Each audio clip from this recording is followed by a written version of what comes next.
Hello everybody, welcome to today's learning adventure. Today we're going to be learning about thunder. What is it? How does it work? Where does it come from? I mean, yeah, we all know it comes from clouds, and I was always told static electricity, but what's static electricity? How does that work?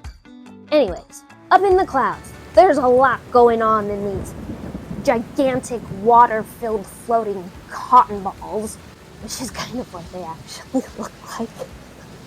There's turbulence, they're moving, it's windy up there. Those aren't things we can really see from down on Earth, but it's happening. So, first I need to back up a little bit and explain an atom. Now, I'm not talking about Uncle Adam or your neighbor Adam, or maybe your dad's name is Adam. I'm not talking about human atoms, I'm talking about scientific atoms. A-T-O-M-S, that make up just about everything in the universe. So I suppose they do kind of make up your Uncle Adam. I could make a whole video on atoms, but we're not going to focus on atoms. We're just going to focus on a couple parts of the atom, specifically electrons. Now, electrons are a negatively charged particle. Now, there's also a positively charged particle on an atom called a proton. Well, electrons can remain in an atom, or they can just live off by themselves, just floating around up there in the clouds. They don't have to be attached to an atom. So, how do these electrons get separated from atoms up in the clouds? Well, what happens is, at the bottom of the clouds, there's all these water particles, and they get caught in an updraft, which means the wind that goes up.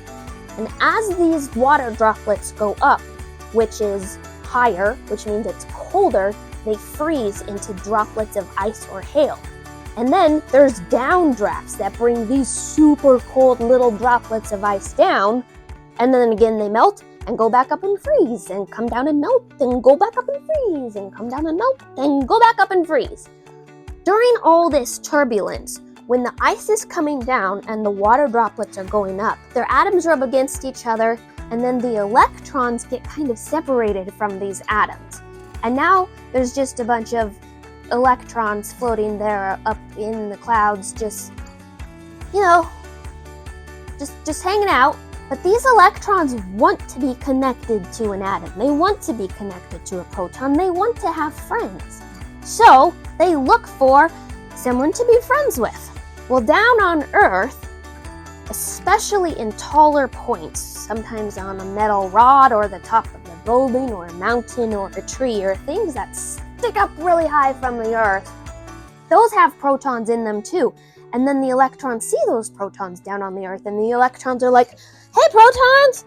And then the protons are like, "Hey, electrons, how's the weather up there?" And then the electrons are like, It's pretty cold. I'm kind of lonely. Do you want to be friends, protons?" And then the protons are like, "Hey, yeah, I would love to be friends." And then lightning.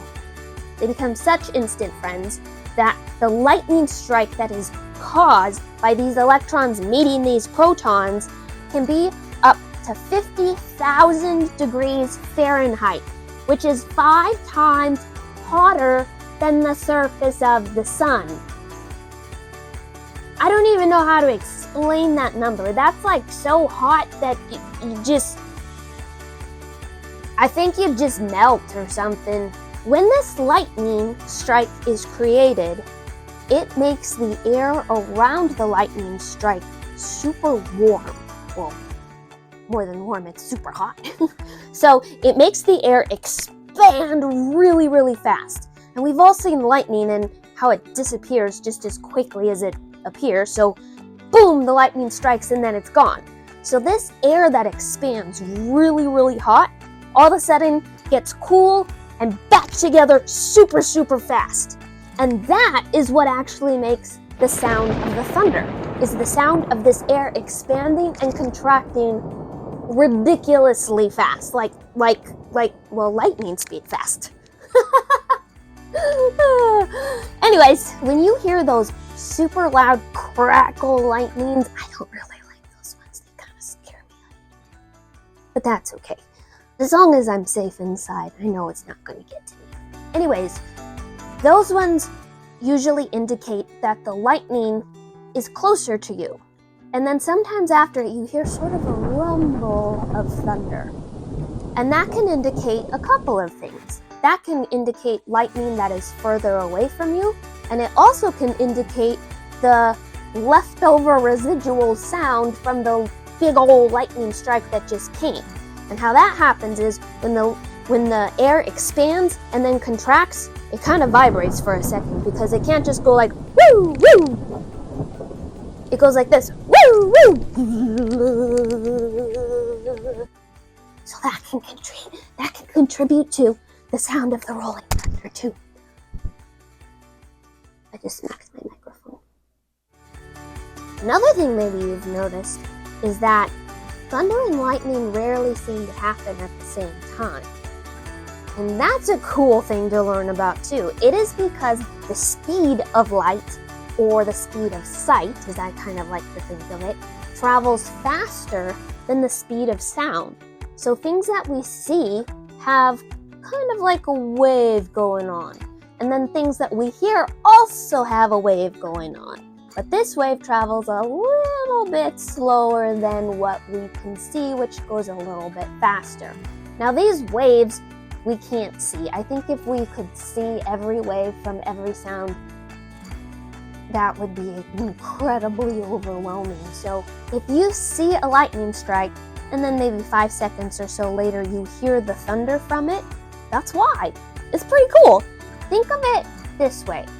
Whenever you see an airplane up in the sky, but it sounds like it's coming from a different place. Oftentimes the airplane goes this way, but it kind of sounds like it's a little bit behind.